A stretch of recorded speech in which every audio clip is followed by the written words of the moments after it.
So hey guys, welcome back in my channel once again. और आज हम फिर से एक मिनरल किंगडम की रेमेडी के बारे में डिस्कस करेंगे। ये एक पॉलीक्रेस रेमेडी है और लॉन्ग एक्टिंग रेमेडी है और इसकी पूरी इन्फॉर्मेशन भी लॉन्ग रहने वाली है, इसलिए हम इसे दो पार्ट में डिस्कस करेंगे, पार्ट 1 और पार्ट 2।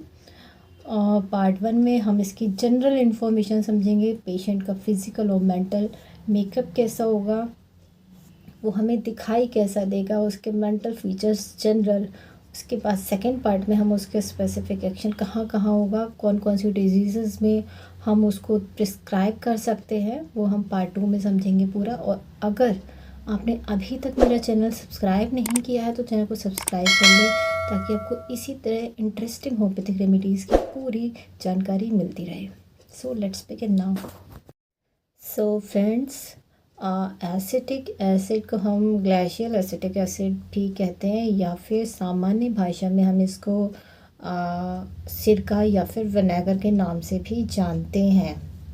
अब एसिटिक एसिड भी बाकी अदर एसिड्स की तरह ही वीक, प्रोस्टेटिक, डेबिलिटेड पर्सन होता है। मतलब इसकी जो फिज़िकली आपको पेशेंट दिखाई देगा वो बाकी सभी एसिड्स ग्रुप की अदर रेमेडीज़ की तरह ही काफ़ी वीक होगा, लीन थिन हो सकता है, डेबिलिटेड हो सकता है। मतलब इसकी कोई भी डिजीज़ जिसकी वजह से पेशेंट सफ़र कर रहा होगा, उन सभी बीमारी का जो मरीज़ होगा वो देखने में काफ़ी दुबला पतला होगा, कमज़ोर होगा, जल्दी थक जाने वाला होगा, इस तरह का वो हमें दिखाई देगा। अब इस टाइप का पेशेंट मैरास्मस में हो सकता है, अनीमिया में हो सकता है, कोई भी क्रोनिक डिजीज़ हो, चाहे वो जीआईटी को बिलोंग करने वाली हो, यूरिनरी सिम्टम्स को बिलोंग करने वाली हो, फीमेल सिम्टम्स की बिलोंग करने वाली हो, स्किन की कोई डिज़ीज़ हो, तो डिज़ीज़ चाहे किसी भी सिस्टम की हो, पर पेशेंट के अंदर बहुत ज़्यादा वीकनेस और थकान, कमज़ोरी, फ्रस्ट्रेशन, ये सारे सिम्टम्स देखने को मिलते हैं और इसीलिए मरीज़ बहुत ज़्यादा कमज़ोर मिलेगा। एनीमिया ज़रूर पेशेंट के अंदर मिल सकता है, क्योंकि किसी भी क्रोनिक डिजीज़ में आरबीसीज़ का अक्सर फॉल हो जाता है। मसल्स जो होंगी पेशेंट की काफ़ी लैक्स और फ्लैबी होंगी, मसल्स बहुत ज़्यादा वीक होंगी, कमज़ोर होंगी, दुबली पतली होंगी। तो ये तो पेशेंट का अपीयरेंस होगा। और उसको जनरल उसकी क्या क्या डिज़ायर्स, उसको खाने में क्या पसंद होगा, वर्जन्स, तो उसमें अगर हम बात करें, एसिटिक एसिड का जो पेशेंट होता है उसकी जनरल थर्स्ट जो है ज़्यादा होती है, उसको जनरली प्यास ज़्यादा लगती है, कोल्ड ड्रिंक वगैरह का उसको अवर्जन होता है, उसे कोल्ड ड्रिंक वगैरह ज़्यादा पसंद नहीं होती।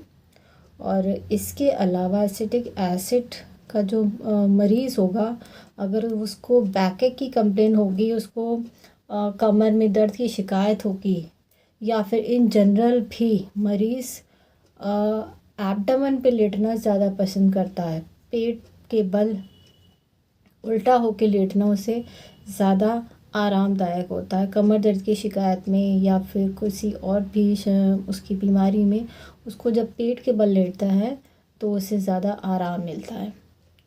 और जो पेशेंट होगा, अब क्योंकि वो बहुत ज़्यादा कमज़ोर होगा, बहुत ज़्यादा इमेसिएटेड होगा और उसको थोड़ा बहुत भी काम करने से बहुत ज़्यादा फ्रस्ट्रेशन उसको फील होगी, तो इसी वजह से वो हाईली ससेप्टेबल हो जाएगा चेंज ऑफ वेदर के लिए।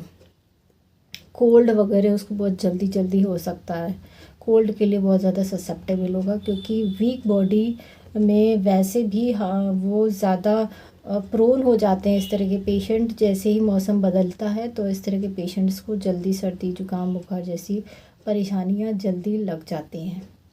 तो ये फ़िज़िकल अपीयरेंस और फिज़िकल उसकी जनरल डिज़ायर्स मैंने आपको बताई।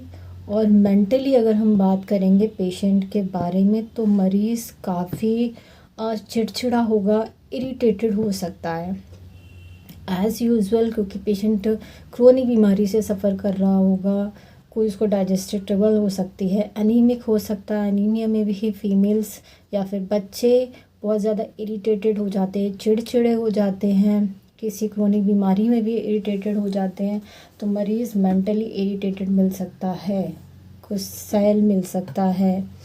और क्योंकि उसको लंबी बीमारी से सफ़र कर रहा होता है, इस वजह से वो अपनी बीमारी को लेके परेशान होता है, फैमिली को लेके परेशान हो सकता है। बच्चे हैं, मैरिड है तो अपने चिल्ड्रंस के लिए, बच्चों के लिए ज़्यादा परेशान होंगे। और अगर बच्चे हैं, छोटे बच्चों के अंदर अगर इस तरह की कोई प्रॉब्लम देखने को मिल रही है तो छोटे बच्चों की डिज़ायर्स होती है कि वो अक्सर अपने माँ बाप के पास रहें, उनको उनकी गोदी में रहें, ये बच्चों की इच्छा होती है। तो आज जो मैंने आपको एसिटिक एसिड के बारे में इसलिए मैंने जो बताया, ये आपको फ़िज़िकल बताया और पेशेंट का मेंटल बताया, जनरल एवर्जेंस बताए, कोल्ड के प्रति वो हाईली ससेप्टेबल होगा। बीमारियाँ, डिजीज़ की अगर हम बात करें तो पेशेंट एनीमिया का मिल सकता है और जीआईटी डिसऑर्डर से मिल सकता है और फीमेल डिसऑर्डर का हो सकता है, यूरिनरी ट्रबल्स का हो सकता है और इन सब के अलावा ड्रॉप्सिकल कंडीशन हो सकती है। मतलब ड्रॉप्सी की एसिटिक एसिड बहुत ही बेस्ट रेमेडी है। अगर जैसे कि पेशेंट किडनी प्रॉब्लम से सफ़र कर रहा है तो उसके पैरों में सूजन, पेट में सूजन, चेस्ट में सूजन, इस तरीके से कंप्लेंट्स में वाले पेशेंट को ये अच्छी काम करने वाली रेमेडी है। और कोई और जैसे जीआईटी के लिवर डिजीज़ का कोई पेशेंट हो तो उसमें ड्रॉप्सिकल कंडीशंस देखने को मिलती है लिवर डिसऑर्डर में, वहाँ पे ये रेमेडी बहुत अच्छा काम करती है एसिटिक एसिड। तो जीआईटी, लिवर डिसऑर्डर हो, किडनी डिसऑर्डर हो, एनीमिया हो, फीमेल डिसऑर्डर हो कोई, या फिर स्किन कोई ट्रबल हो, उन सब डिजीज़ में एसिटिक एसिड का बहुत ही ज़्यादा बेस्ट रोल है।